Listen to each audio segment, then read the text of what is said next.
Well, hey everybody. Thanks for tuning in today. I'm really excited about this week and what we're launching into because we're going to spend the next 2 months studying one of the most looming figures in the Bible. We're going to roll up our sleeves and dive into the life of David from the Bible. We're going to become Davidologists. We're going to go to David University together. And let me tell you why we're doing this and why this is worth doing. Why is it that we're going to take the bulk of the summer months and devote so much time to studying one guy's life? Well, for one thing, David was a remarkable man.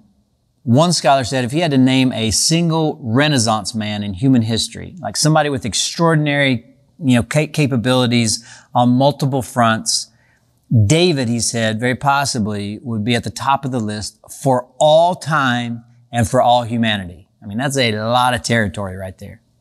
But you think about it though. He was a musician so skilled that another king, King Saul, would summon David to play in his presence because David's playing would vanish depression when nothing else would. It was like musical Prozac for Saul. He was such a formidable warrior that he won a legendary battle against a giant of a champion when he wasn't even old enough to shave. He attracted the greatest soldiers of his people in his day to serve under him, and he subjugated his nation's enemies in a way that the nation of Israel had never experienced before in their history and would never experience again.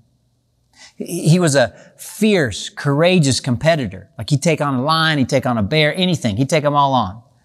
And then he was a poet too. He wrote the Psalms that expressed the longings of the human heart for God so deeply that today, in our day, thousands of years later, they remain the single most moving and influential devotional literature ever written. David essentially wrote the bulk of the prayer book for the human race. He was also a statesman. He was a statesman of such wisdom and political skill that Israel achieved its highest level of economic well-being and political stability in its history under his reign. His reign would forever be remembered as the golden age of Israel, kind of like their Camelot, And it would exist so powerfully in people's memories that they would refer to the great awaited king to come, the chosen one, the Messiah, the Savior. They would refer to him as the Son of David because they hoped that he would reclaim the glory of the days of David. He was also an attractive person. We're told several times he was attractive physically and in his personality, that men and women were drawn to his charismatic presence. He was just this magnetic figure. Think about this one guy. He had the poetic soul of Shakespeare and the competitive heart of Michael Jordan and the musicianship of Beethoven and the statesmanship of Lincoln and the physical attractiveness of Brad Pitt, He was a remarkable guy. In many ways, he was the central character of the Old Testament. Think about just the space that's devoted to him. For instance, Abraham had 16 chapters in the Old Testament devoted to his story. Same thing with Joseph. Elijah got 10 chapters devoted to his story. But David has about 66 chapters in the Bible devoted to him. He's mentioned like 600 times or so in the Old Testament and another 60 times in the New Testament. So bright is his memory, he's the last character named in the Bible. In Revelation 22:16, Jesus says, I am the offspring of David, the morning star. To this day, the flag that flies over Israel features the Star of David. He was a charismatic, remarkable man. But in the verses we're going to look at today, to kind of get this David party started, God says that what's really remarkable about David, what drew God to him, was not his external accomplishments at all. It was his heart. And I'll tell you a secret. I have a secret to tell you. Not only am I not left-handed, but our real reason for studying David is what I think God will do to our hearts, your heart, my heart, over these summer months. I think this is going to be a heart deal. And I think we're going to learn a lot. And I think our hearts will have an opportunity to change into hearts that belong more and more and more to God. So, if you got a Bible, get to the book of 1 Samuel.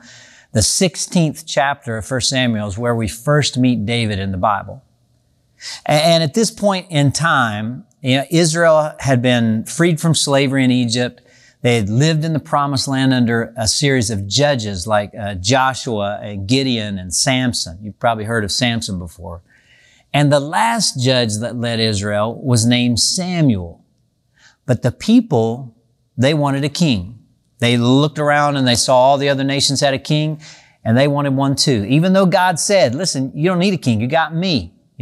But they insisted, and God gave them what they wanted. And so God had Samuel anoint a king. And the first king that was anointed was Saul. And he was an impressive physical man. I mean, physically imposing. He stood head and shoulders over the people of Israel. That's mainly why he was chosen. But Saul became increasingly corrupt and violent and evil. And God said in 1 Samuel 13 that he had appointed a new man to be king. And this man was a man after his own heart. God had kind of turned the page from Saul, and he had appointed a man after his own heart. And now in 1 Samuel 16, Samuel's an old man at this time. And we read his story from when he was a little kid that God spoke to him in the temple. And now he's an old man. And this time, he's almost done on this earth. And God speaks to him one more time, speaks to him in 1 Samuel 16.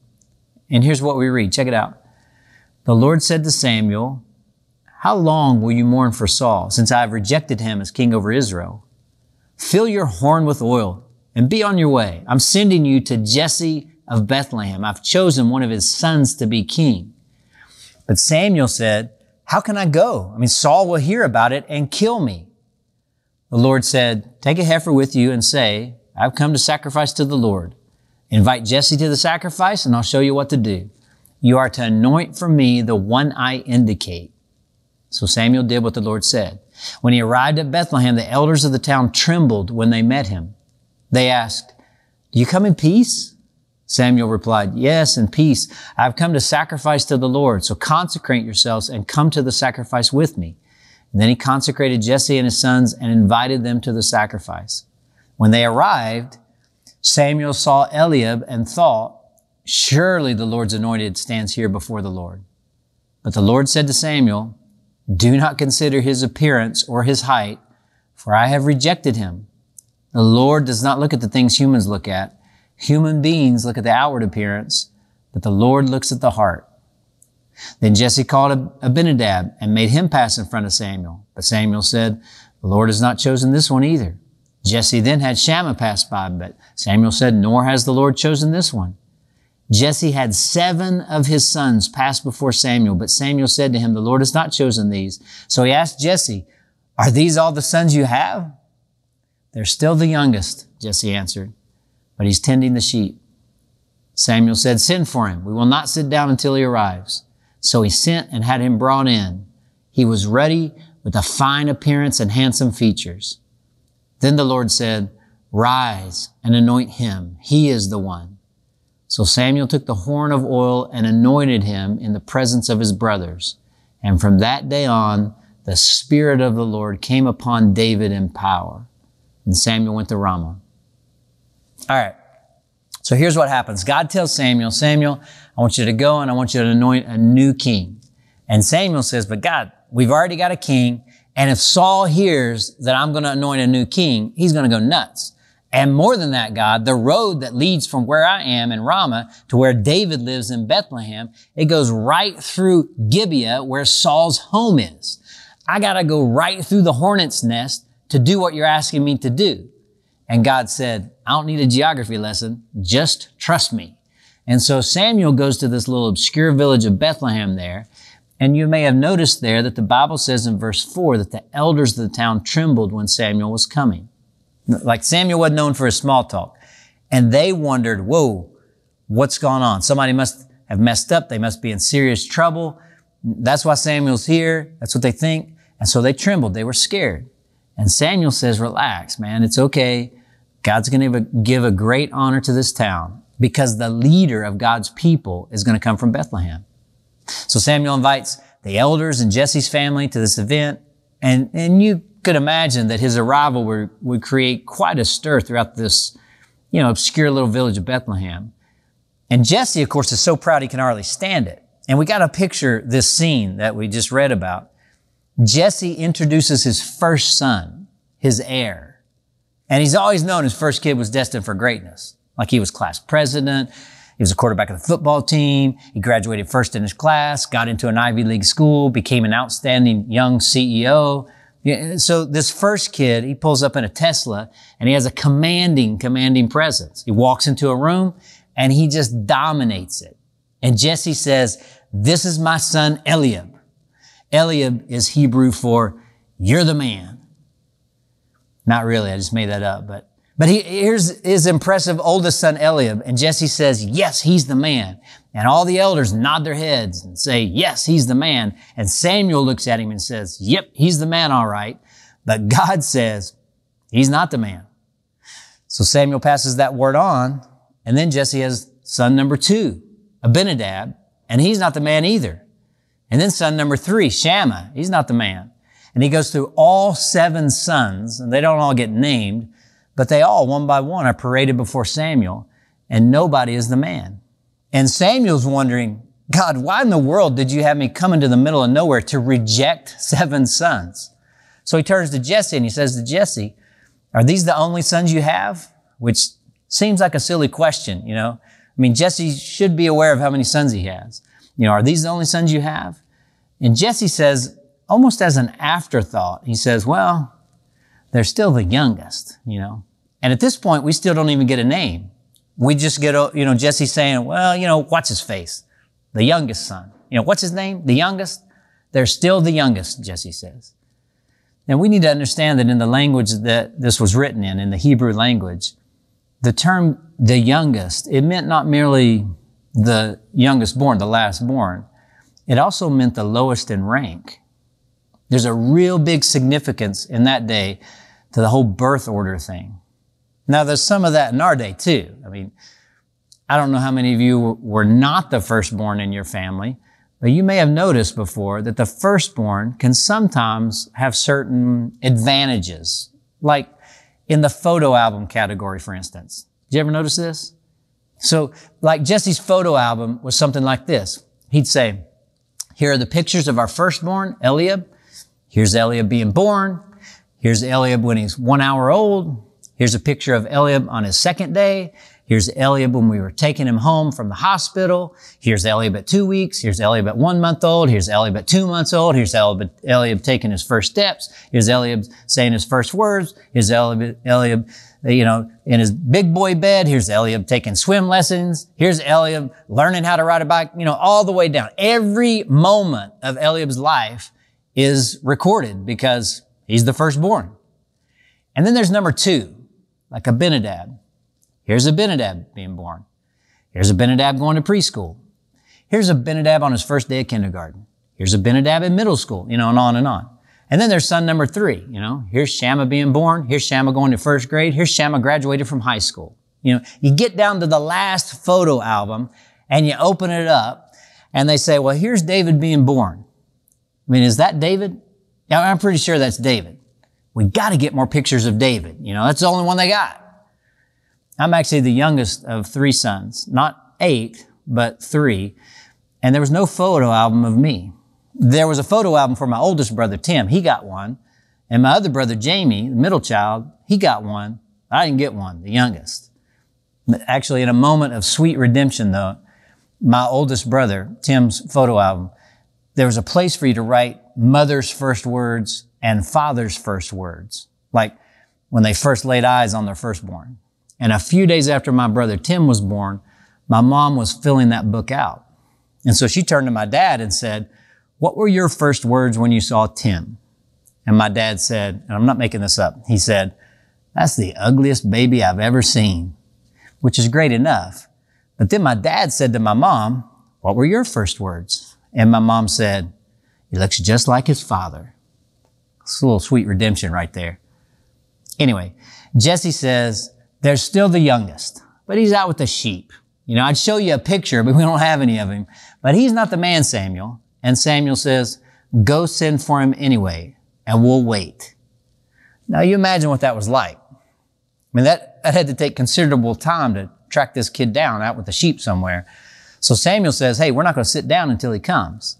And so they're just all standing around, all these brothers, these 7 sons, all like the first runner-up in the Miss America pageant, trying to look like things are okay when they're really hoping they won't find David, and Samuel will have to choose one of them.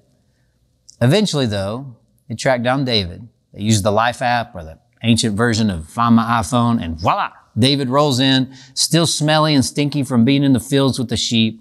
And God looks at David, and God says, that's the one. That's the man. That's him. Now, there's this theme going on here, and it kind of runs throughout the entire Old Testament. And it's important to notice it and understand a little bit about it. And it has to do with the reversal of this birth order thing.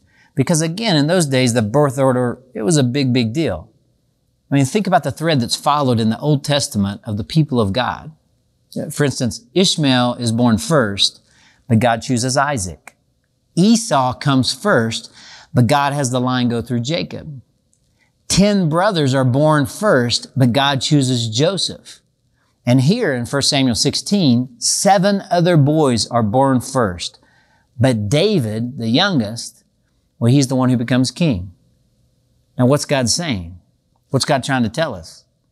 Is God saying that firstborn kids are all spoiled brats and he likes middle or younger kids better? Yes, that's part of what he's saying. No, I'm kidding. That's not what it's about. All right. Anyway, in those days, everything went to the firstborn. All rights, all property, all privileges. And there's a big fancy word for it called primogeniture. And that's the way the power structures went back then. And God is saying that he's breaking into the ordinary cultural practices of human life. He's doing a new thing. And now old limitations and old boundaries about who counts and who doesn't count, they just don't apply anymore. Not in God's kingdom. God is doing something new, and he's not bound or beholden to any human system or powers. God is at work now, and his kingdom is going to shake some things up. God summarizes this in verse 7, where he says to Samuel, human beings consider outward appearances, but I look at the heart. God looks at the heart. And that doesn't mean that giftedness or talents or strengths, they don't matter to God. I mean, not at all. God, after all, is the one who distributes gifts and talents and abilities and strengths as he sees fit, however he sees fit. And he intends for everyone to fully utilize and deploy our gifts and abilities to their fullest potential to shine gloriously for his purposes. What 1 Samuel 16:7 is pointing out is not that gifts, talents, or strengths are bad things or things God can't use.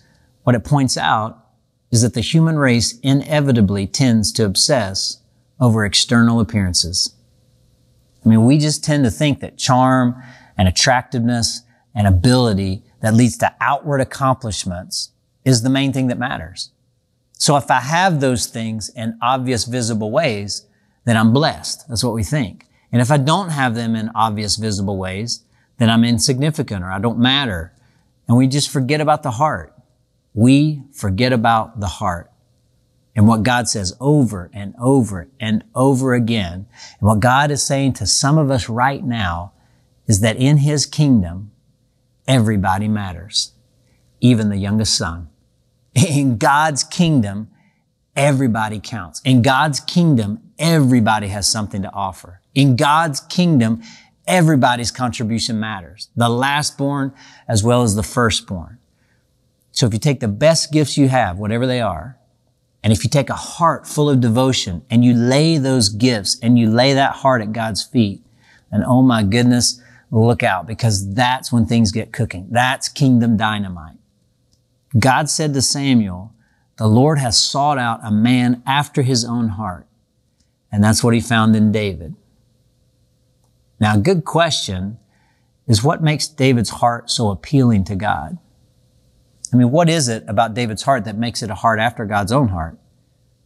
That's part of what we're going to discover as we really get to know David throughout this series. What made David great-hearted in God's sight? And part of my hope is that all of us, we're going to become great-hearted people over these summer months as we kind of roll up our sleeves and study David's life.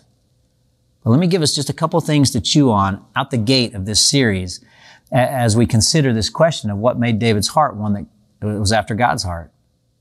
And the first thing is this. I believe that we'll see as we get to know David, that David's heart was characterized by a sense of wild abandon. His heart was characterized by a sense of being fully abandoned to God, wild abandon. For instance, there's a real common line from the Psalms associated with David. In Psalm 9, verse 1, David says, I will praise you, O Lord, with all my heart. I mean, that line occurs again and again. Psalm 86, Psalm 111.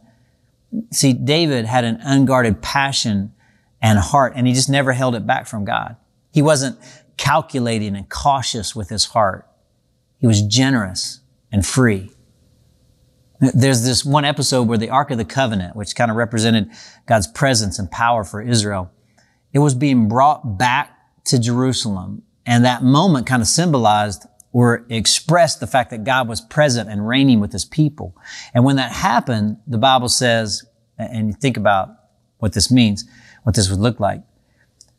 When that happened, David, the king of the country, was dancing and leaping with joy before the Lord and before everybody else with all his might. You know, last weekend I was in Tennessee where I grew up and my dad still lives.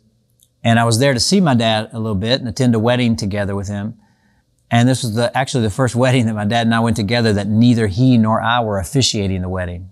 That had never happened before. But what I noticed throughout the entire weekend was that my dad, he was just always singing or humming some song. Almost always. There was sort of this light-hearted, full-hearted joy that sort of spilled out of him. In fact, we were driving along, coming back from church on last Sunday, and as we're driving back, I had this playlist rolling through my phone, through the car system there. It was kind of softly underneath whatever conversation we had, but there was a lull in the conversation, and a hymn came through on this playlist, and it was a hymn actually that we sing here from time to time, and it was done in a way that we do it here. And my dad, he just started singing that song, like full voice. And he's always had this big voice, but he's singing in the car, just the two of us. I actually ended up turning the volume up because he was drowning it out, and he just kept belting it out, this hymn. Then that one finished, another hymn came on, and he sang that one too. And then another one right after the other. He's just singing this song in the passenger seat here. My dad always seemed to have a song he was singing or humming, not just then, but throughout the whole weekend. There was a kind of joy about his countenance. It spilled out from what was going on in his heart, no doubt.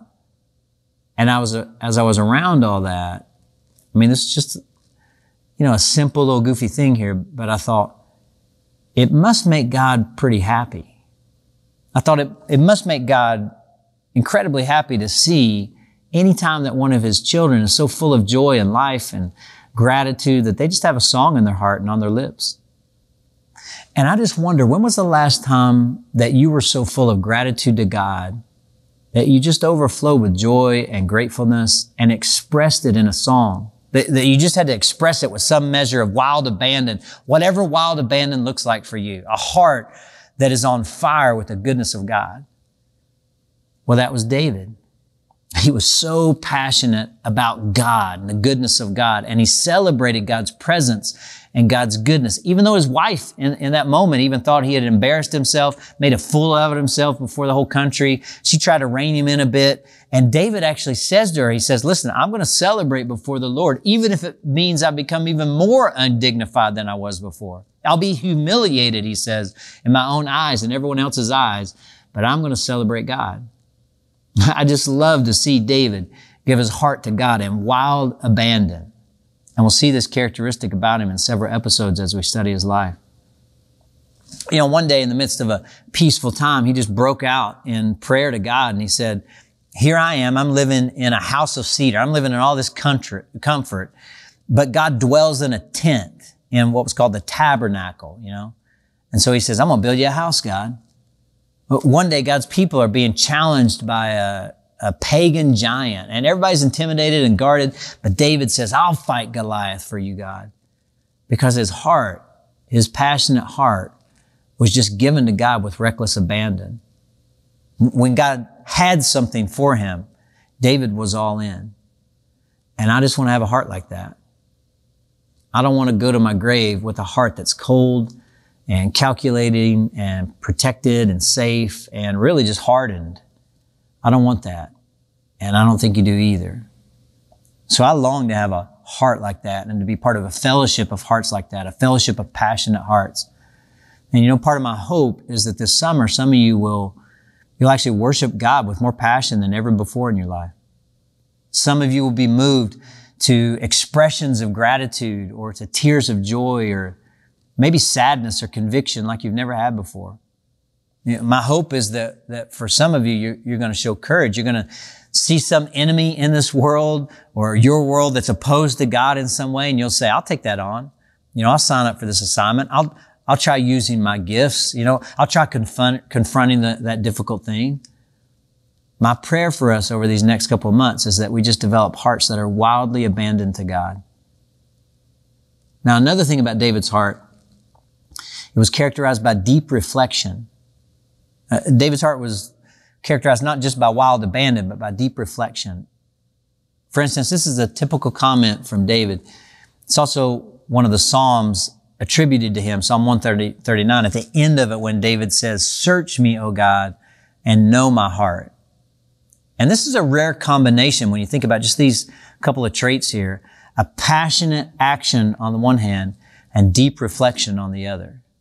But that was David. Wild abandonment, but deeply reflective. And I'll tell you what I think. I think David's heart was formed in all those years that he was alone with God. I think that's the only explanation for a soul that was so deep that it could write words like, "Hey, the Lord is my shepherd. I shall not want. He makes me lie down in green pastures. He leads me beside quiet waters. He restores my soul." David spent so much of his life waiting. When he was a kid, he just tended sheep. And then there's this amazing day when Samuel comes and anoints him king. And you think about this. Imagine the next day. Because, David doesn't just march into Jerusalem after this and sit on a throne.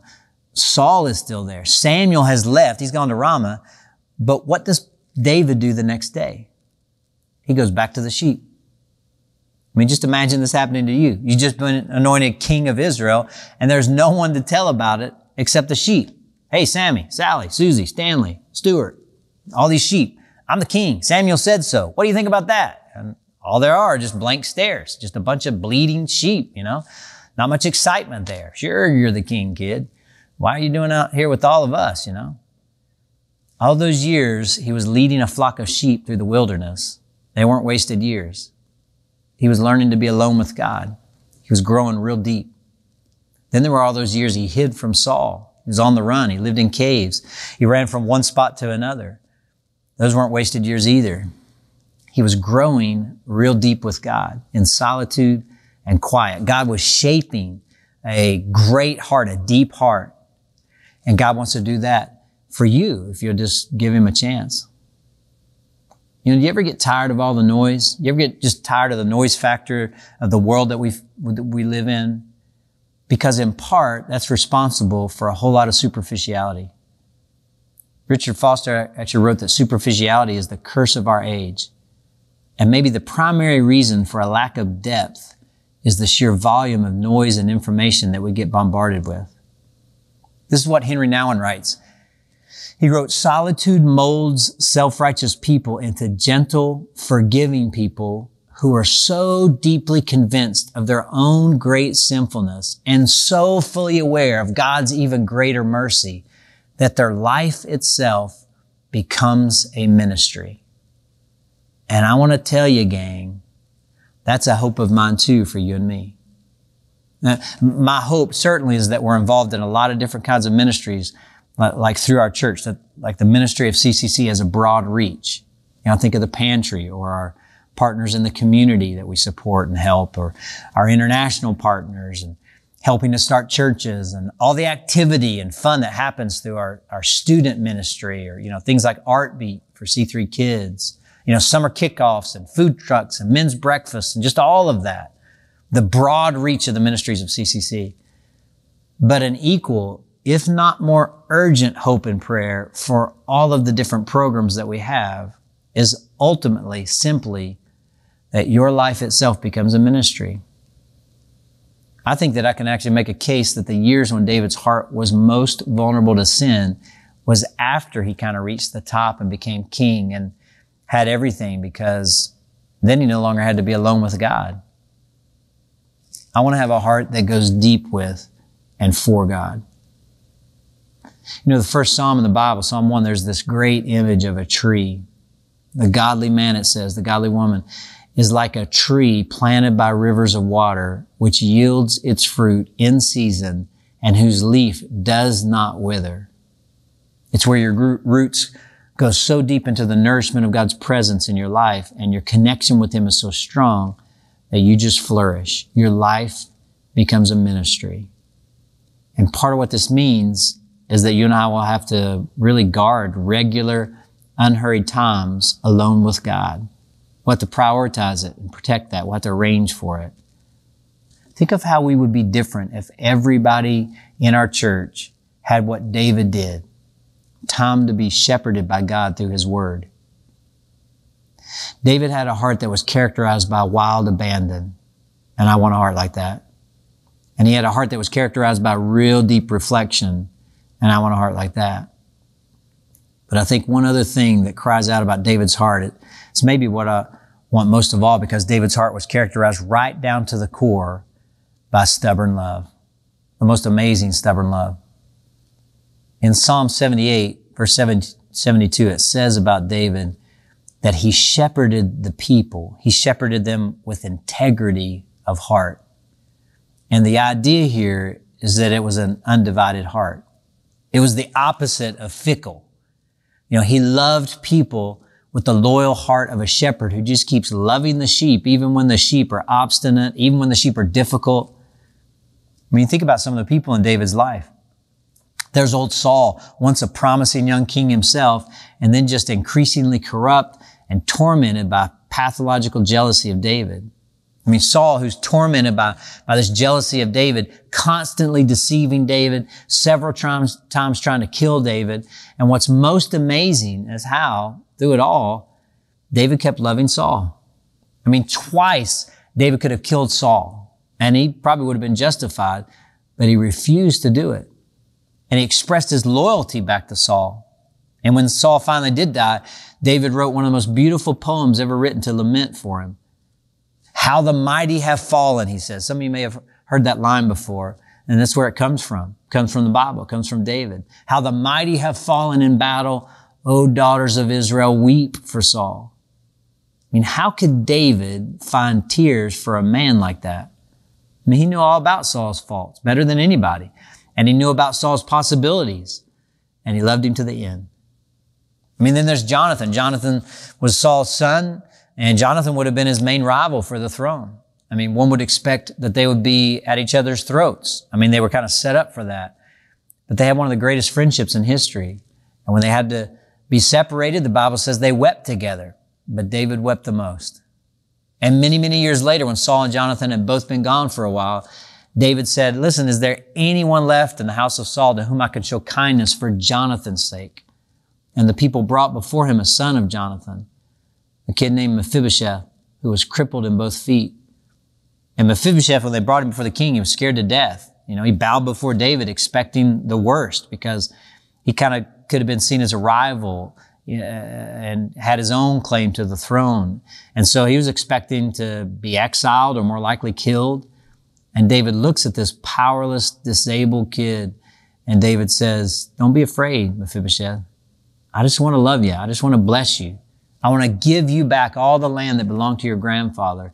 And I want you to eat at my table, he says. I want you to be like my son. And Mephibosheth, he says to David, he says, what is your servant that you should notice a dead dog like me? That's what he said. And David wouldn't have any of that kind of talk. He said, nope, you'll be like a son to me from here on out.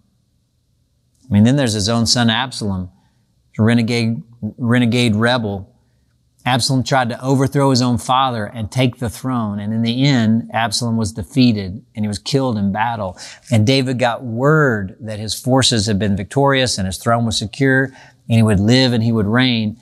But his only response was to mourn for his boy. Oh, Absalom, Absalom, he said, my son, if only I had died instead of you. I mean, what a heart. When David loved you, you stayed loved because there was a grace and love in his heart for the most stubborn person. And I want to love like that. You know, I thought of my kids as I was pulling all this together. And I thought of my life. And I thought of my friends. I thought of some of you. I thought of some folks I know. There's so many people I cross paths with.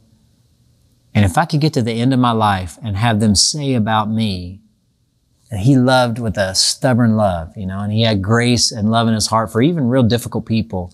And when he loved somebody, when David loved somebody, they stayed loved. If I could get to the end of my life and have that said about me, I think I'd be a success in God's eyes, no matter what else I do or don't do. And if it can't be said of me, no matter what else I do, I think I'd fail. I want a heart that loves with stubborn love. You know, Lynn Anderson, he writes about David and he points out that maybe the most stubborn of all was his stubborn love for God. He writes these wonderful words at the end of his most famous psalm, Psalm 23, I will dwell in the house of the Lord forever. I mean, maybe David was an old man when he said those words. Maybe he had a long gray beard and a wrinkled face.